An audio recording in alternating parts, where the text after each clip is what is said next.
Mon cher ambassadeur et ma chère ambassadrice, content de vous retrouver. J'espère que vous passez un bon moment, peut-être la fin de la journée, et vous allez pouvoir écouter ce que j'ai à vous dire. Merci en tout cas de me suivre et de faire confiance à ce que je peux vous dire, aux recherches que je peux faire. C'est vrai que tout ce que je peux te dire sur mes différentes vidéos, c'est le fruit de réflexion, le fruit de recherche. Et ça me fait plaisir de faire toutes ces choses parce que voilà, c'est l'axe de ma vie, c'est ma zone de génie et le but c'est d'aider le maximum de personnes à sortir des relations toxiques. Pour l'avoir vécu plusieurs fois dans ma vie, je sais à quel point ça peut pourrir une vie et donc du coup faire beaucoup de tort, et le but bien sûr c'est d'aider le maximum de personnes à sortir de ce cadre. La vidéo d'aujourd'hui va être portée sur la relation en tant qu'homme vis-à-vis de la femme perverse narcissique. Donc cette vidéo s'adresse certes plus aux hommes, mais quelque part c'est de bon ton que les femmes l'écoutent, parce que ça va leur permettre de savoir ce que peut ressentir un homme victime d'une femme perverse narcissique. Et après cette vidéo, je ferai la même chose, mais cette fois-ci pour les femmes. Si jamais tu es une femme perverse narcissique, eh bien, quand tu subis l'homme pervers narcissique. Alors le but de ces deux vidéos qui vont se suivre l'une et l'autre, c'est d'essayer de repérer, en tout cas pour celle d'aujourd'hui, à partir de quand tu peux te rendre compte que ta femme te manque de respect. Comment déceler que ta femme te manque de respect, et quand tu vois ces signes avant-coureurs, c'est le gyrophare qui tourne, c'est l'alarme qui sonne, c'est en train de te dire non, ça ne devrait jamais se passer. À partir du moment où on t'enlève le respect en tant qu'homme, c'est plus bon. Et bizarrement, ça se passe souvent dans les pays occidentaux, les pays dits riches, on va dire, où ce genre de situation existe. Parce que bizarrement, tu verras que dans les pays où on a fortement besoin de la présence de l'un et de l'autre dans leur rôle, c'est des pays en voie de développement, il y a beaucoup moins de phénomènes de narcissisme, de pervers narcissique, j'entends, de relations toxiques. Il y en a, mais beaucoup moins prononcés. Parce que la vie difficile fait que chacun occupe un rôle et une place tellement importante en soi qu'on ne peut pas tout simplement se passer de la personne. Alors, est-ce qu'il y a de l'amour? Certainement que oui, mais voilà, ce n'est pas les mêmes critères de vie que les pays dits riches. Alors, si jamais tu es un homme, il faut que tu te rappelles une chose que je répète assez souvent dans mes vidéos. Tous les hommes, tels qu'ils sont, on a tous besoin d'une chose, le respect. Et le respect est quelque chose d'atemporel. Tu regarderas dans toutes les époques, toutes les cultures, tous les endroits du monde, l'homme a besoin d'être respecté. C'est ça la chose la plus importante. La relation devient toxique pour l'homme à partir du moment où la femme lui prive du respect qui lui est dû. Et le but de cette vidéo, c'est de te donner ces différents points, comment tu peux le déceler, ces différentes sonnettes d'alarme, ces différents coups de gyrophare, de sirène, qui vont te permettre de savoir que lorsque ça se passe, ta femme est déjà en train de te manquer de respect et tu as intérêt à faire quelque chose vite, parce que sinon elle va te bouffer. Le respect, c'est quelque chose, comme je viens de te dire, qui est hyper important. Et si jamais tu en manques, tu as l'impression d'en manquer, sache une chose, c'est que je propose des accompagnements premium pour aider les personnes, hommes, femmes, adolescents, enfants, même ceux qui ont un certain âge, à essayer de voir clair sur leur situation. Parce que si jamais tu arrives à comprendre ce de quoi tu as manqué dans ta vie, ou ce de quoi tu manques, alors que tu en es qu'au début de ta vie, tu es un enfant, pire, eh bien il faut remédier à ces choses, parce que c'est en remédiant à ces choses que tu vas t'éviter beaucoup de déboires, et surtout une mauvaise santé mentale, une mauvaise santé émotionnelle, et qui va t'éviter plein de choses, et certainement de tomber malade un jour, de créer ta maladie à cause de ces choses que tu n'auras pas eu en temps commun. J'ai une masterclass qui t'explique la méthode que j'utilise, la biosynthorésonance, la BSR. Si jamais tu as compris que tu vis certainement une situation qui n'est pas normale, mais tu ne sais pas quoi faire, pour t'aider à voir clair sur ta situation, j'ai en ligne un quiz également qui va t'aider à te rendre compte dans la situation où tu es et surtout les choix qui s'imposent à toi. J'ai également mes accompagnements premium qui sont là. Le but, c'est de prendre un rendez-vous en ligne avec un membre de mon équipe ou moi-même. Et notre but, c'est d'essayer de savoir comment on pourra t'aider et de la meilleure façon. Surtout si c'est faisable. Si tu remplis l'algorithme de ces 3 critères, c'est-à-dire avoir du temps pour soi, travailler sur ta propre personne, avoir une motivation et une détermination pour t'en sortir, et avoir le budget, bien sûr, qui correspond au premium, au temps qu'on va te consacrer pour pouvoir t'aider à sortir de cette situation. Si jamais tu as un budget, moindre, mais que tu veux malgré tout t'en sortir, eh bien, il y a également une formation mindset en ligne pour t'aider à commencer à élaborer un plan d'action, commencer à aller de l'avant. Le but, bien sûr, est de t'aider à recouvrir ta dignité, ton identité qui te mènera vers ton bonheur. Voilà tout ce que tu peux faire, tout ce qui est à ta disposition sur ma chaîne, sur le net, pour que nous puissions véritablement t'apporter une aide appropriée. Le respect est quelque chose d'hyper important. C'est le besoin fondamental, plus, pour l'homme, homme. Il en a besoin absolument. S'il en manque, c'est quelque chose qui va le détruire, parce que c'est au travers du respect que l'homme se bâtit tout au long de sa vie. Tout au long de sa vie, il a besoin d'avoir du respect. Il fait tout pour avoir du respect. Être respecté par rapport à ce qu'il fait, par ce qu'il devient. Au niveau professionnel, dans le monde des hommes, tu es quelqu'un si jamais on reconnaît ta valeur, on reconnaît tes compétences. Et c'est comme ça que tu prends du respect. Tu vois ? Et pas besoin de faire de grandes choses. On ne te demande pas d'être une superstar, d'être un champion du monde, ou d'être un ingénieur, quelqu'un qui va créer quelque chose qui va révolutionner ton époque ou ton siècle, qui va faire de toi un génie. Non. Être monsieur tout le monde, l'homme, homme, lambda a besoin d'être respecté en tant qu'homme. C'est un besoin fondamental. Si jamais ta femme te prive de cela, elle te castre symboliquement. Comment déceler lorsque ta femme commence insinueusement à te manquer de respect? Est-ce que ta femme te coupe la parole lorsque tu es en train de parler? Lorsque tu prends la parole, j'ai envie de dire, c'est un respect qui est dû à tout le monde. Il n'y a pas que l'homme qui a besoin de cela.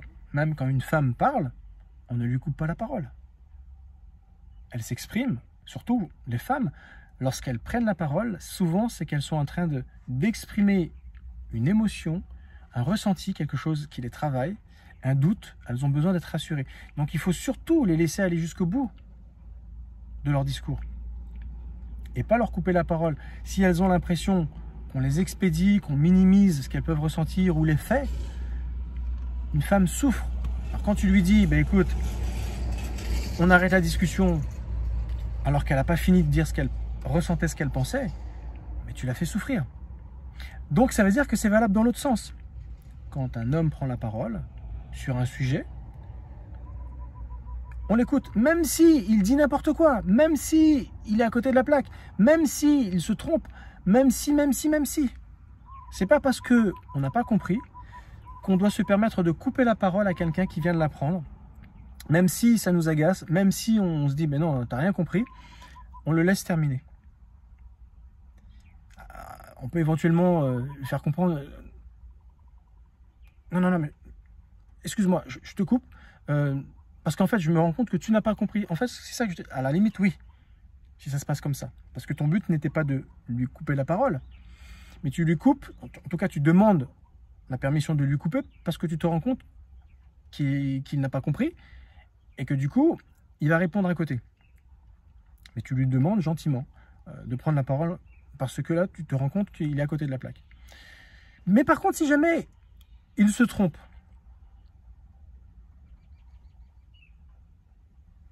c'est possible.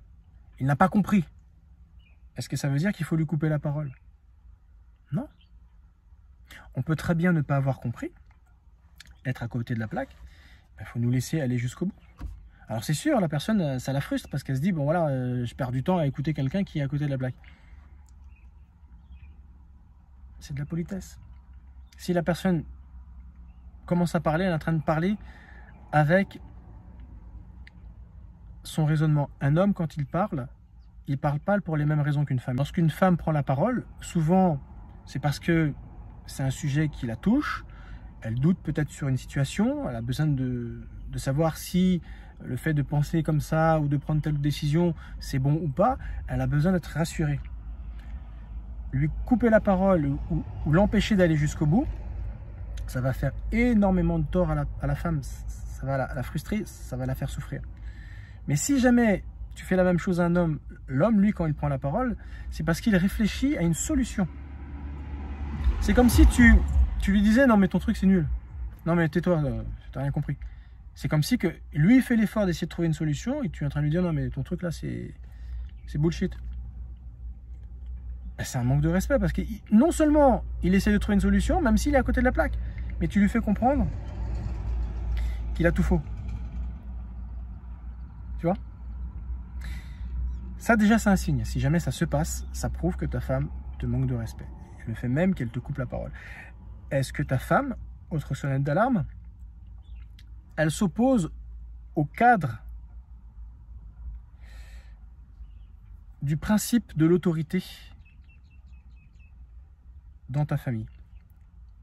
Alors, avec enfant ou pas enfant, le principe de l'autorité d'une famille est représenté par qui? C'est toujours représenté par les hommes. Et pour s'en rendre compte, pense à tes parents.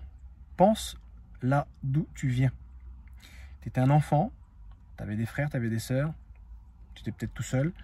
Qui faisait figure d'autorité chez tes parents? C'est ton père.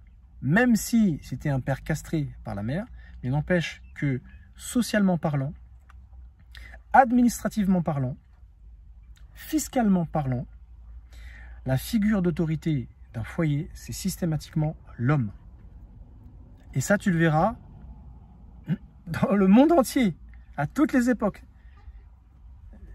Ceux qui font tête, c'est toujours les hommes. Pose la question à ta femme qui te manque de respect. Est-ce qu'elle s'est permise lorsqu'elle était enfant, même si son père n'était pas un bon papa ou il y avait des choses pour lesquelles elle n'était pas d'accord ou ceci ou cela, peu importe. Est-ce qu'elle s'est permise de couper la parole à son père, à le reprendre, à lui dire ses quatre vérités? Non, parce qu'il y avait un certain respect. Papa, il ne m'a pas compris. Papa, il est à côté de la plaque. Papa, on voit bien qu'il est de l'ancienne génération. Papa, il va me demander de faire ça alors que bon, c'est pas vraiment comme ça que ça devrait se faire et que ça se passe. Maintenant, on a une époque où les choses...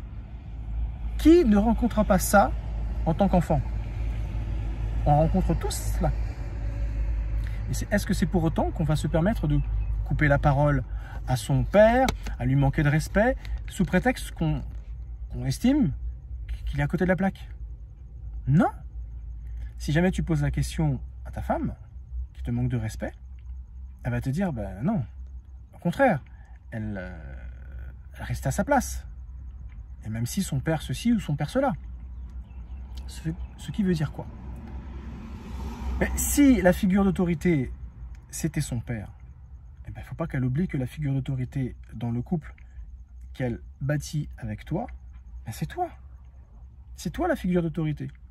Et bien sûr, on a le droit de ne pas être d'accord. Simplement, chacun a le droit à son temps de parole pour exprimer son désaccord. Mais quand l'homme prend la parole pour trouver une solution ou pour dire ce qu'il en pense, ou peu importe pour quelle raison il prend la parole, on ne doit pas lui couper la parole parce que ce serait faire fi de son rôle, ce serait s'opposer au cadre du principe d'autorité qu'il représente au sein de la famille, du couple, du foyer. Donc c'est hyper important de laisser un homme parler lorsqu'il prend la parole. Tout simplement. C'est un manque de respect. En tout cas, c'est ressenti, perçu comme un manque de respect. Quand des hommes parlent entre eux, il n'y a pas une femme qui arrive, ouais, et qui commence à ouvrir sa bouche et qui commence à dire aux hommes, non. Et j'ai envie de dire, c'est pareil, quand les femmes sont entre elles, il n'y a pas un homme qui débarque, bon, les femmes, non, il les laisse entre sexes, elles ont des discussions de femmes, ils ont des discussions d'hommes. Ce serait mal placé, ce serait déplacé de se permettre d'arriver et commencer à avoir des propos qui n'ont pas leur place lorsque des femmes discutent entre elles. On respecte que des femmes discutent entre elles. On respecte quand des hommes prennent la parole entre eux, discutent entre eux. Il n'y a pas l'autre sexe qui doit se permettre, et j'ai envie de dire, si tu n'y es pas invité à cette discussion, si tu n'as pas ta place dans cette discussion, tu ne peux pas te permettre d'arriver tout simplement et de dire ouais, c'est comme si c'est comme ça que les choses doivent se passer. Non, parce que tu pourrais être du même sexe si tu n'es pas dans la discussion, si tu n'as pas ta place dans cette discussion, pour une question peut-être d'âge, de maturité ou de choses privées, bah, tu ne peux pas arriver comme ça. Rien que ça même, ça ne se fait pas. Bien, c'est un petit peu comme ça qu'il faut l'entendre. Si jamais tu sens que ta femme est comme ça avec toi, bah, sache une chose, c'est que c'est un pur manque de respect. Non, elle doit respecter le cadre social que tu es censé être. Est-ce que, autre sonnette, ta femme remet en question ton rôle? C'est-à-dire que parce que sous prétexte que tu ne fais pas les choses correctement en tant qu'homme, déjà, elle ne te considère plus du coup. Voilà, elle te fait comprendre, bon voilà, t'es pas un mec, quoi. T'es pas un bonhomme, t'as pas les colonnes. On n'a pas envie de te suivre, on se dit, mais t'es une chiotte, quoi. Si jamais tu sens cela, et le fait de te couper la parole, c'est un signe. Ça veut dire que déjà, ça veut dire ferme ta bouche parce que je te considère plus, quoi. Alors que quand quelqu'un parle et qu'on se tait, on l'écoute, c'est déjà en soi un respect. Mais ça, c'est un respect que toute personne, homme-femme, devrait avoir lorsqu'elle prend la parole. On ne doit pas lui couper la parole parce que quand elle parle, elle a des choses à dire, elle exprime son cœur. On coupe la parole à un enfant si jamais il est impétueux, il manque de respect, il est insolent. Là oui, là on lui dit non, c'est moi qui te parle, c'est moi ton père, c'est moi ta mère, tu me manques pas de respect. On coupe la parole à un enfant, mais un enfant ne coupe pas la parole à son parent. Donc si ta femme te coupe la parole, elle devient espiègle, elle devient impétueuse avec toi. Non, ça ne se fait pas.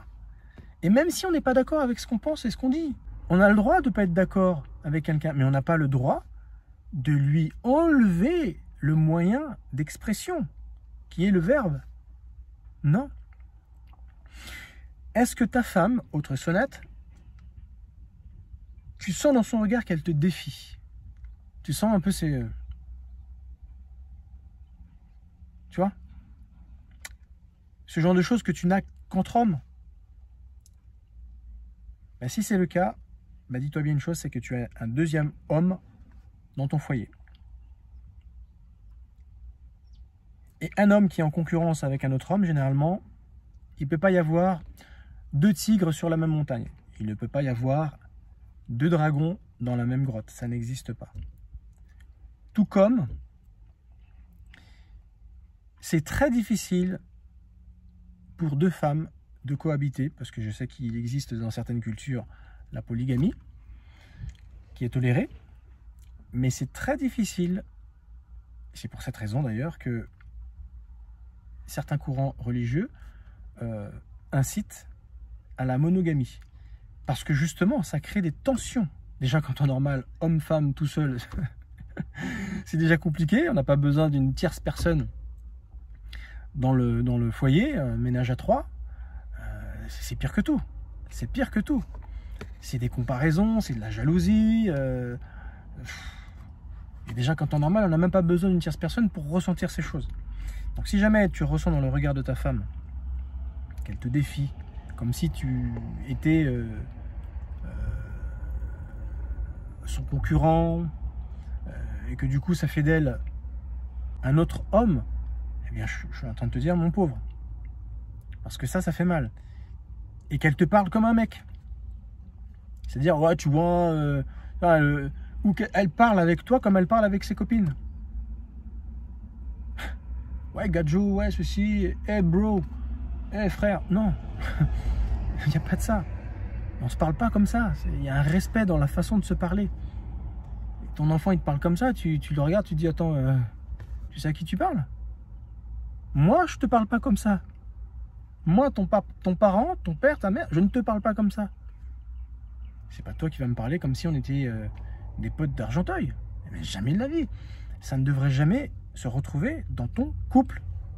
Si jamais tu vois qu'elle fait ça, non.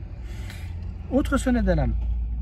Est-ce que ta femme monopolise les discussions autour de ses ressentis émotionnels, de ses peurs, de ses tristesses, de ses doutes, et que tout tourne autour de cela?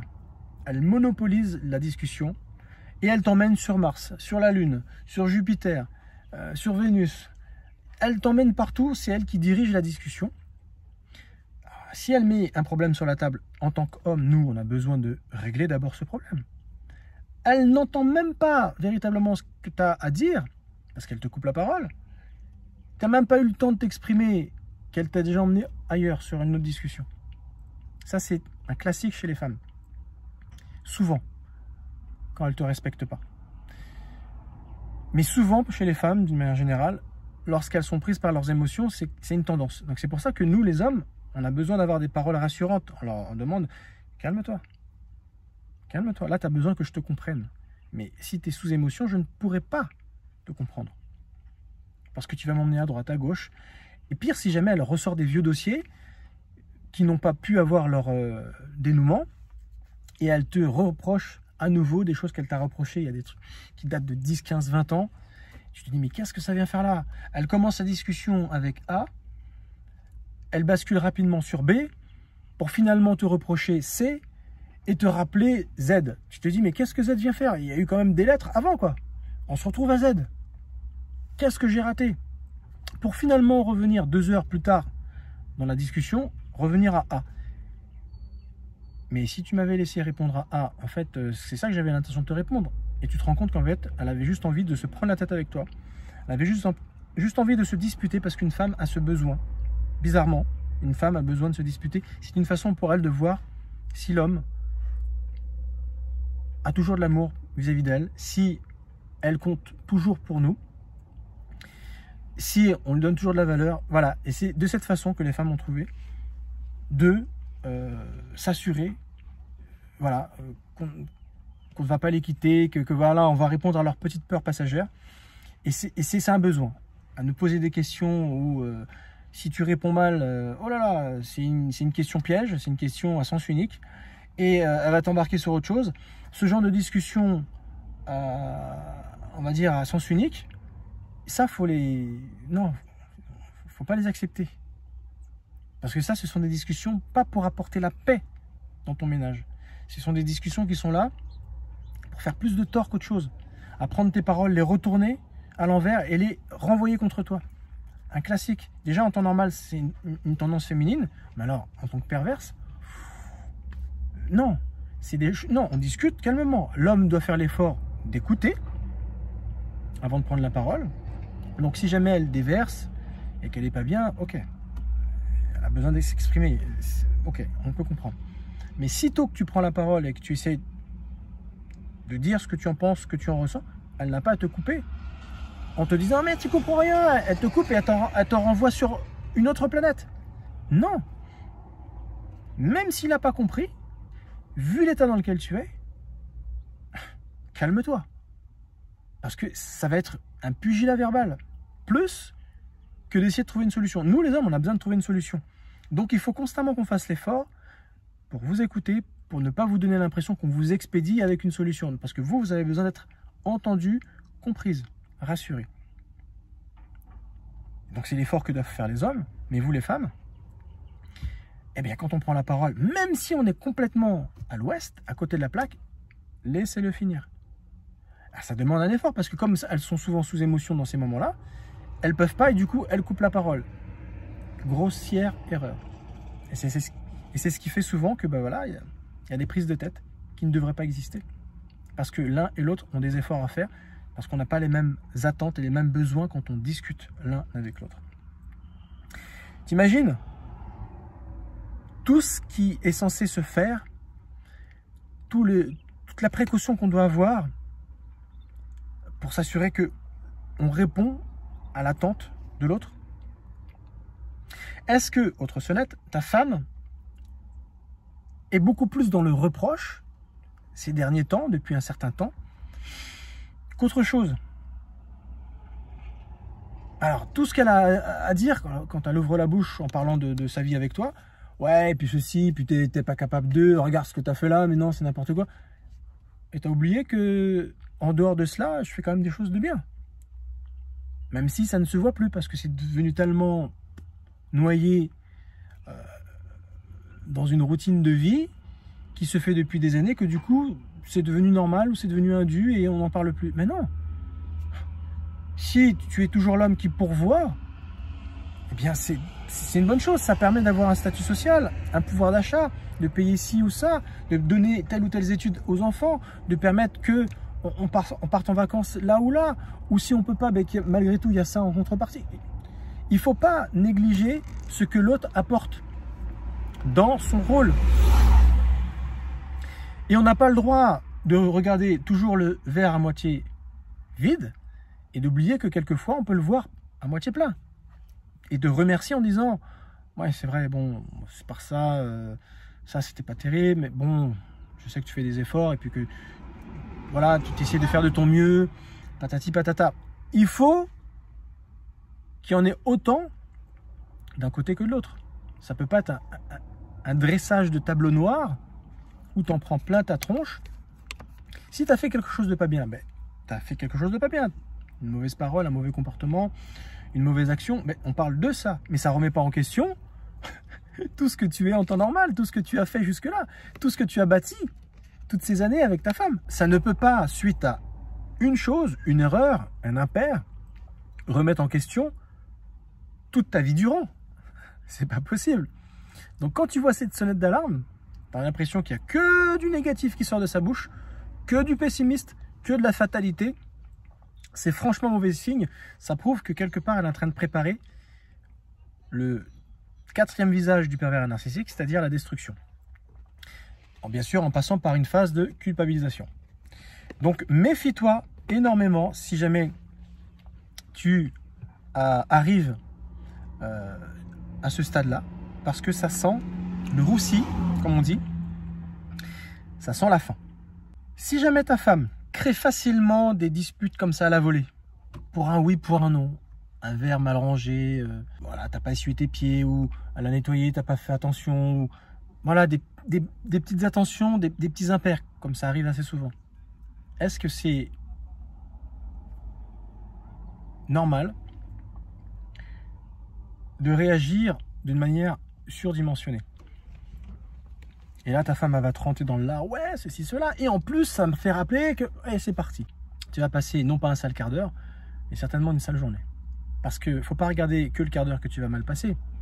C'est tout ce qui va être dit, toutes les paroles méchantes, dures à porter, que tu vas emmagasiner, imprégner et qui vont te suivre toute la journée et toute ta vie derrière, si jamais il n'y a pas eu d'excuse, s'il n'y a pas eu d'explication. Et si tu cumules les discussions comme cela sans jamais se remettre en question, sans jamais présenter des excuses parce que peut-être on a été un petit peu loin et que tu cumules cela, mais t'imagines comment tu refroidis la température de l'amour de ton couple? Tu es en train de devenir comme la plupart des couples malheureusement, être en train de perdre ta joie de vivre et ce pourquoi tu t'es marié et mis en couple à la base avec cette femme. Tu vois à quel point ça peut être difficile et compliqué de constater ces sonnettes d'alarme. Il y en a encore deux que je voudrais te donner. Si jamais ta femme, elle ne reste avec toi uniquement pour le statut social, pour ton pouvoir d'achat, et que vous construisez rien sur le plan spirituel, humain, mental, il n'y a pas de discussion sur rien, il n'y a plus de profondeur, il n'y a plus de... Voilà, ce côté magique qui fait que quand on se retrouve l'un et l'autre, la présence de l'un et de l'autre est suffisant. On est obligé constamment de dépenser, de partir, de prévoir quelque chose où on va avoir l'impression qu'il faut organiser quelque chose. Et tu as perdu cette innocence, cette simplicité d'avant où la présence de l'un et de l'autre et le fait même de discuter sur des choses profondes de la vie te suffisait à une certaine période de ta vie. Mais là, non, c'est comme s'il faut toujours un artifice, il faut toujours dépenser, il faut toujours partir, faire un voyage, organiser, claquer des thunes, organiser des choses avec d'autres, parce que l'un et l'autre tout seul, non, on préfère inviter les autres ou partir avec d'autres. Si c'est ça, eh bien je peux t'assurer que c'est une grosse sonnette d'alarme également. Surtout si c'est un jeune couple. Et surtout si tu as une trentaine, quarantaine d'années, parce qu'on est censé vivre encore peut-être le double de vie ensemble. On est censé vivre toute la vie ensemble. En tout cas, c'est ça la vie de couple. C'est pas de la consommation. On se met ensemble, on fait des enfants, et puis après, quand c'est fini, on passe à autre chose. Non, on essaye d'épuiser tout jusqu'au bout. C'est le but de l'amour. En tout cas, c'est ce que je pense. Peut-être que je me suis trompé. On m'a mal expliqué les choses, ou je les pense mal. On essaye d'aller juste... On ne peut pas lâcher des sentiments comme ça avec tout le monde. On ne peut pas construire la même chose avec tout le monde. C'est pas possible. Chaque personne est unique. Ce qui fait que chaque couple va être unique. Ça ne sera pas la même chose. On ne peut pas se remettre en couple en espérant reprendre ce qu'on a laissé avec l'autre. C'est pas possible. Chaque couple, chaque vie est unique. Donc ça serait une nouvelle histoire, un nouveau début. Tu vois ce que je veux dire? Dernière sonnette d'alarme. Est-ce que ta femme lève le ton lorsque tu as tort? S'il y a des excès de voix, il y a du volume qui s'augmente, c'est un manque de respect également. Je viens de te donner pendant plus de 35 minutes toutes les sonnettes d'alarme que tu peux vivre avec une femme. Si jamais tu en as ne serait-ce qu'une, c'en est une de trop. Et j'ai envie de te dire, il faut que tu y remédies tout de suite. Ne laisse pas cela prendre de l'ampleur, parce qu'après celui-là, il y aura d'autres sonnettes d'alarme. Et quand on aura cumulé plusieurs, pour revenir en arrière, ça sera très compliqué. Ça sera très compliqué.